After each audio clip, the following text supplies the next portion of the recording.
এটা ছিল আমার জন্মদিনের ভিডিও। তো সকালবেলা উঠে চিকেন, মাটন দুটোই কিন্তু আমি রান্না করেছিলাম। তারপরে দেখি চলে এসছে আমার একজন খুব কাছের মানুষ। আর না, তিনি খালি হাতে আসেননি। তিনি সুন্দর লাইটটা নিয়ে এসেছেন। তারপর দেখি ওরা দুজন মিলে বেলুন দিয়ে টেবিলটা সুন্দর করে সাজাচ্ছিল।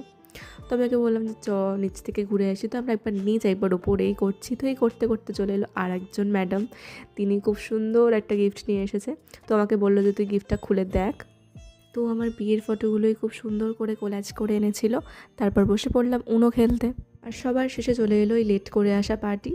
তো এরা খুব সুন্দর একটা কেক এনেছিল। তো এই বছর বার্থডেতে আমি 3-3টে কেক কেটেছি। প্রত্যেকটা কেকই খুব ভালো ছিল। তো এই ম্যাডামের যেহেতু পরদিন পরীক্ষা ছিল, তাই ইনি সকাল সকাল টাটা বাই বাই করে বেরিয়ে গেলেন। আয়নার সামনে একটু ঢং না করলে তো হয় না। তো আমরা আয়নার সামনে 3জন একটু ঢং করে নিলাম। আর এই যে ইনি লজ্জাবতী, ক্যামেরা দেখে ভীষণ লজ্জা পাচ্ছিল। তো এদিকে চলে এসেছিলাম ডিনার করতে। রাতে ছিল বিরিয়ানি, আমার মা সবাইকে সার্ভ করে দিচ্ছিল। যেহেতু অনেক রাত হয়ে গিয়েছিল আর ওরা যাবেও অনেক দূর, তাই ওরা সবাই খাওয়া দাওয়া করেই বেরিয়ে পড়েছিল। তো এই ছিল আমার জন্মদিনের একটি সাদামাটা সেলিব্রেশন।